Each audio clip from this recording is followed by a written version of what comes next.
Fifth സ്റ്റിച്ചാണ് chain stitch. Chain stitch ചെയ്യാനായിട്ട് ആദ്യം ഈ എൻഡിൽ നിന്ന് ത്രെഡ് കുത്തിയെടുക്കുക. എന്നിട്ട് ഇപ്പോൾ നമ്മൾ സ്റ്റിച്ച് എടുത്തതിൻ്റെ ബാക്കിലൂടെ ഈ നീഡിൽ കുത്തി ഫ്രണ്ടിലേക്ക് ഇങ്ങനെ കൊണ്ടുവന്നിട്ട് ഇതിൻ്റെ ഈ കിടക്കുന്ന ത്രെഡ് ഇതിൻ്റെ ലെഫ്റ്റ് സൈഡിലൂടെ റൈറ്റ് സൈഡിലേക്ക് കൊണ്ടുവരിക. എന്നിട്ട് നീഡിൽ പതിയെ വലിക്കുക. ടൈറ്റ് ചെയ്ത് വലിക്കരുത്. ടൈറ്റ് ചെയ്ത് വലിച്ചിട്ടുണ്ടെങ്കിൽ ഈ 2 സ്റ്റിച്ച് തമ്മിൽ ഒന്നിച്ചായി പോവും. ഈ 2 സ്റ്റിച്ച് തമ്മിൽ അപ്പം ചെയിൻ കാണാൻ പറ്റത്തില്ല, ഒരു വര പോലെ തോന്നത്തുള്ളൂ. ഇനി വീണ്ടും ഈ എടുത്തിരിക്കുന്ന സ്റ്റിച്ചിൻ്റെ ബാക്കിലൂടെ നീഡിൽ കുത്തി ഇറക്കുക. എന്നിട്ട് നമ്മൾ ആദ്യം ചെയ്തതുപോലെ തന്നെ ഫ്രണ്ടിലേക്ക് നീഡിൽ വയ്ക്കുക.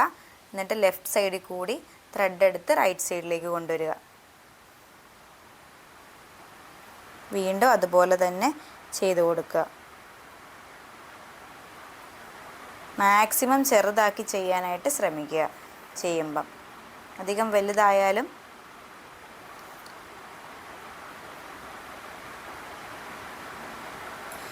ഇത് പോവുക.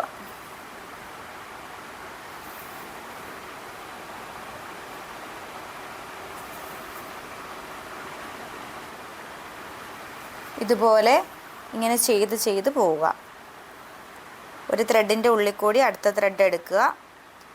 എന്നിട്ട് അതിൻ്റെ ലെഫ്റ്റ് സൈഡിൽ കൂടി റൈറ്റ് സൈഡിലേക്ക് കൊണ്ടുവരിക.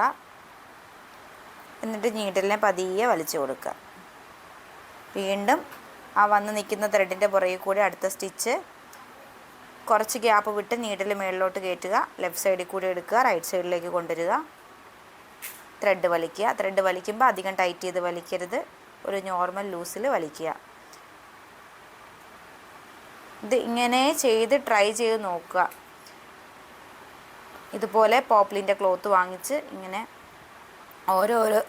ഓരോരോ സ്റ്റിച്ച് ചെയ്ത് പ്രാക്ടീസ് ചെയ്യുക. എന്നിട്ട് പതിയെ അത് മോട്ടിഫിലേക്ക് ചെയ്യാൻ പറ്റും.